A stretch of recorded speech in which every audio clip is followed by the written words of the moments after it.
پاکستان کا اقتصادی بحران گہرا ہوتا جا رہا ہے اور فوری بحالی کے آثار نظر نہیں آ رہے۔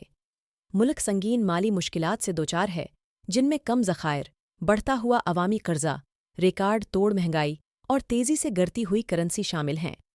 اس پس منظر میں وفاقی حکومت 2024-2025 کے مالی سال کے لیے سالانہ بجٹ پیش کرنے جا رہی ہے۔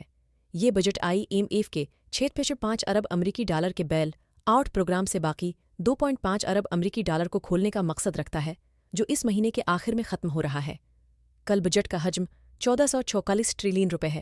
حکومت 2024-2025 کے مالی سال کے دوران 305% GDP کی شرح نمو حاصل کرنے کی خواہاں ہے، جبکہ اسی مدت کے لیے تقریباً 21% مہنگائی کی توقع کی جا رہی ہے۔ اس کے علاوہ حکومت نے GDP کے 654% کا مالی خسارہ ہدف مقرر کیا ہے۔ یہ ہیں وہ شعبے جو اس بجٹ کے تحت فائدہ اٹھائیں گے اور نقصان اٹھائیں گے۔ اہم فوائد: صنعتی ترقی کو فروغ دینا، صنعتی ان پٹ کے درآمدی محصولات میں کمی۔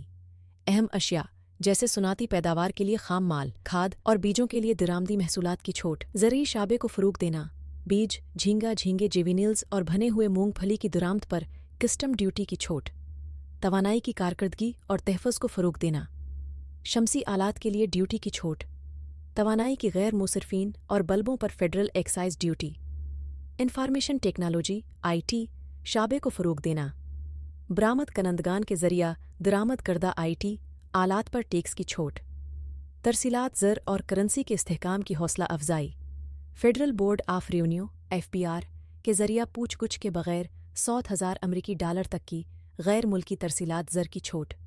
مقامی ٹائل مینوفیکچررز پر اثرات، درآمدی ٹائلوں پر ریگولیٹری ڈیوٹی میں کمی جو مقامی مینوفیکچررز کو متاثر کرے گی لیکن طویل مدتی مسابقت کا مقصد رکھتی ہے۔ نمایاں نقصانات، پاکستان اسٹاک ایکسچینج (PSX) پر اثرات، بونس شیئرز کے اجراء پر 10% فائنل ٹیکس کا نفاذ۔ غیر فائلرز کے لیے نتائج: 50,000 روپے سے زیادہ کی نقد رقم نکالنے پر 0.6% ایڈوانس ٹیکس۔ ٹیکسٹائل سیکٹر کو درپیش چیلنجز، ٹیکسٹائل اور چمڑے کی مصنوعات کی ریٹیل POS فروخت پر سیلز ٹیکس میں 12% سے 15% اضافہ۔ چھوٹے مواقع، بحران کی شدت کا اعتراف، پائیدار مالی ڈھانچے کا واضح راستہ نہیں، اہم امور کے لیے ناکافی اقدامات، ٹیکس 20 کی توسیع، تعلیم میں سرمایہ کاری اور مالی خسارے کا انتظام، برآمدات میں اضافے اور منصفانہ ٹیکس آمدنی کی ضرورت، ریل اسٹیٹ، زراعت اور ریٹیل جیسے شعبوں کو ایڈریس کرنے میں ناکامی، غیر موافق اقدامات اور روایتی طریقہ کار، سپر، ٹیکس پالیسی کی توسیع اور سرکاری ملازمین کی تنخواہوں میں اضافہ، قومی خزانے پر بوجھ اور منفی اقدامات، PI اسٹڈی پی فنڈنگ اور غیر فائلرز کے لیے 0.6% ٹیکس میں اضافہ۔ چھوٹے مواقع اور تضادات، صنعت پر کوئی نئے ٹیکس نہیں لیکن سپر ٹیکس میں اضافہ، ٹیکس وصولی کے غیر عملی اہداف اور مالی خسارے پر دباؤ۔ ٹیکس وصولی کے اہداف 9.2 ٹریلین روپے غیر عملی نظر آتے ہیں۔ 2024-25 کے بجٹ میں قدر کا اضافہ، بین الاقوامی تجربات سے بہترین طریقے، technology IT sectors, United Kingdom, tax کی ترغیبات اور وینچر کیپٹل فنڈنگ کے ذریعے جدت اور ٹیکنالوجی پر مبنی شعبوں پر زور۔ زرعی شعبہ، نیدرلینڈز، ایگری ماحولیاتی اسکیمیں، جدت فنڈز، مارکیٹ پر مبنی آلات اور پائیدار زراعت کے لیے سبسڈیز۔ توانائی کا شعبہ، گرین بانڈز اور قابل تجدید توانائی کے اثاثوں کے لیے تیز رفتار فرسودگی۔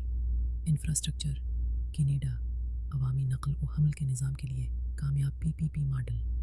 خلاصہ، آخر میں بجٹ کئی ایسے علاقوں کو اجاگر کرتا ہے جن پر مزید توجہ اور غور کرنے کی ضرورت ہے۔ اگرچہ یہ کچھ شعبوں کو ایڈریس کرنے اور محصولات کی پیداوار اور اقتصادی استحکام کے اقدامات کو نافذ کرنے کی کوشش کرتا ہے، لیکن پاکستان کے مستقبل کی ترقی کے لیے ایک متوازن اور معروضی نقطہ نظر ضروری ہے۔